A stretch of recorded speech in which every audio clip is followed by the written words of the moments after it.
Hello and welcome to the Content Universe. I'm Mikkel, and today I want to talk about something that I think is on many people's minds right now because of the New Year's.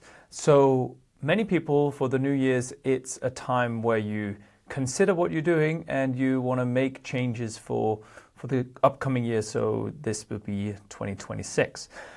Now, what I want to talk about today is content categories and how to categorize content. And I hope I can teach you something that we've just worked on today and pass that on. So welcome to the Content Universe. Let's have a jingle.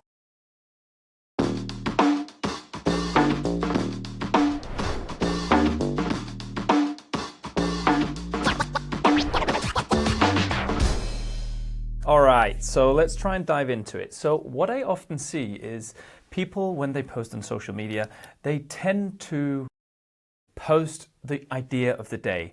And what I mean by this is obviously you've got private people posting the idea of the day, but you've also actually got quite a lot of corporations, large and small, who post whatever they're doing that particular day. So that may be they have,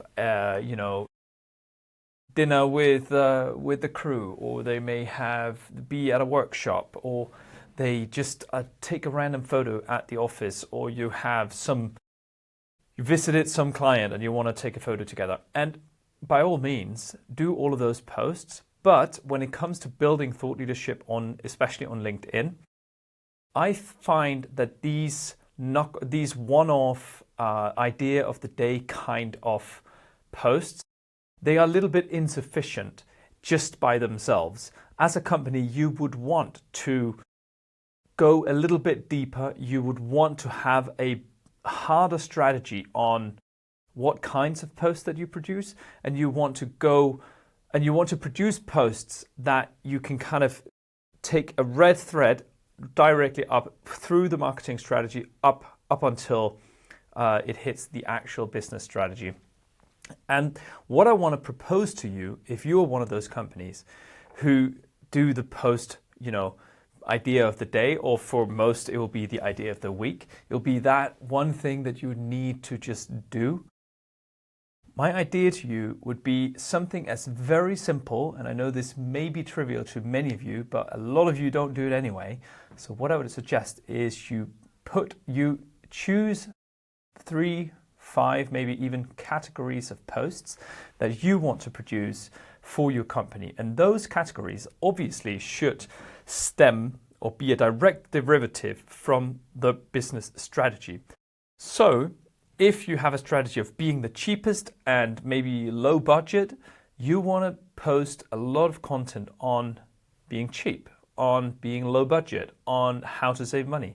If you want to position yourself in the opposite end of the spectrum where most of my clients lie, you would want to position yourself as someone who knows a lot about this stuff, someone who's in the know in the industry, someone who you can rely on, not just as a supplier, but also as a sparring partner, as an advisor when you're building something really complex. If you're an engineering company, which most of my clients are, if you're an engineering company, you really want to make sure that your potential clients and current clients, they know that you can actually produce something that fits in to the actual setup of whatever engineering machine that you are building or that your client is building. You want to make sure that they know that you know. And the only way of doing that is by posting out, positioning yourself via your communication, positioning yourself as an expert in the field. So what I suggest to you, if you're in that category, you want to create buckets of different types of content. So one being thought leadership content or knowledge sharing content or that sort of thing. That's one bucket for you. And then you have your social bucket, which is your employee stories. You have your cake at the office. You've got office day out. You've got workshops. You've got all of those with images of people in them. And those, don't be confused by this, because those images and those posts, they will be the ones that outperform the others, probably. Because it's a lot easier when you are a social being on a platform and you're not actually producing, but you're only consuming, it's a lot easier to just like something because your uncle is in the picture or something like that. So you'd have a lot more interaction with those kinds of posts. However, they don't position you as the expert. They just say that it's a nice place to work, right? So it's different stories and it has different audiences. But one thought leadership, knowledge sharing category, one team category. You probably also want a category showcasing what you've done for other clients. So that can be cases, regular cases, you know them from your website, it's not a new thing. Cases with images, with examples of what you've done, but it could also be behind the scenes. So I could, for instance, take a picture of myself right now, filming this, because that is a behind the scenes kind of thing, and it will showcase that right now we're actually working for this and that client, and this is how we do it. So that is also a category that you can steal from us. Then I think one category that I would probably advise you to have as well is a category that showcases your services or your products.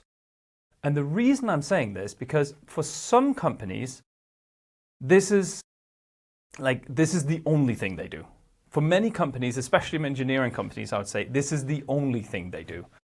However, a lot of people and a lot of companies who work with thought leadership as their brand and who work intensively with branding, they tend to forget that you're actually also selling something.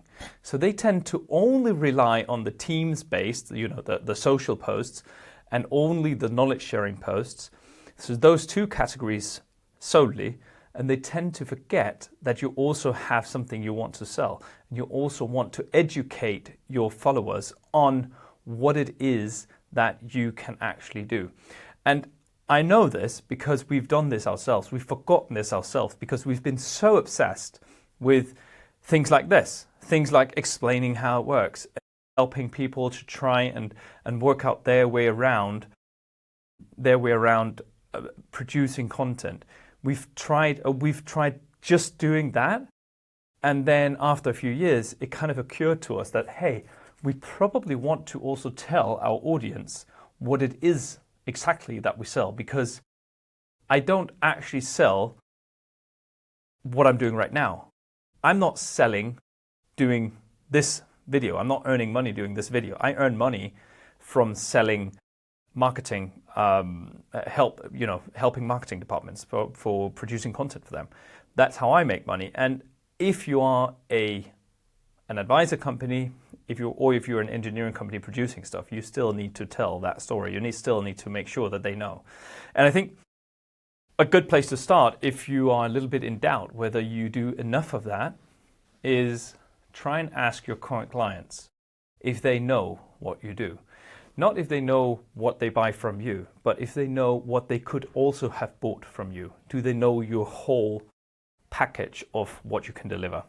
I bet you they don't. I bet you they only know that single thing, because what you do only takes up like 1% of their daily work, and what you do takes up of 100% of what your daily work. So there's a big discrepancy in how you see things and how you feel about, well, your own company and what you do. So those would be the categories that I would definitely recommend to you guys. So go out, do the teams category or the social category where you get a lot of social proof, so to say. Do the cases category where you have different cases and behind the scenes. And then do the knowledge sharing category, which is important for positioning yourself as an expert. Or if you want to position yourself as the opposite, as a cheap thing, you would exchange that for, you go that direction. And then you want to have that service or product category. And with those, how many is that? 4 categories. You can then choose to post out 4 times a week, or you can duplicate one of the categories and then kind of do 5 to 7 times a week. And when you have those categories, and this is the important part, you know that every single post you do under one of those categories, you can drag a line directly up to your strategy, because you want to position yourself, you want to use your knowledge sharing category as a positioning tool. So you know that you're now positioning, and you know that you're now helping the company achieve the primary goal of that particular company. So, and also there's a benefit here, as a little bonus trick. the benefit is obviously it's a lot easier to ideate when you have set categories that you have to ideate within than if you just have like a greenfield ideation where you can do everything and anything and nothing basically happens. So that would be my absolute recommendation. Leave behind the day, the post of the post of the day, the idea of I can now do a post of the day, or I have a sudden idea, or an idea fell from the sky and I want to do that. Instead, focus on filling up those categories with a lot of content. Much of it you can actually batch work, so you can do it in one go. And then you have like 20 posts that is just about your services. You can sit down 1 day or 2 days or maybe 3 days, and then you're done with that, and you can post it out over the next half year. So that's my recommendation for today. I hope it made sense. And if not, let me know. Hit me up at podcast at big ideas. No, wait a minute. That's another one. Hit me up at podcast@montanus.co. All right, that's it for today, guys. Thank you so much for listening, and see you on another planet in the content universe.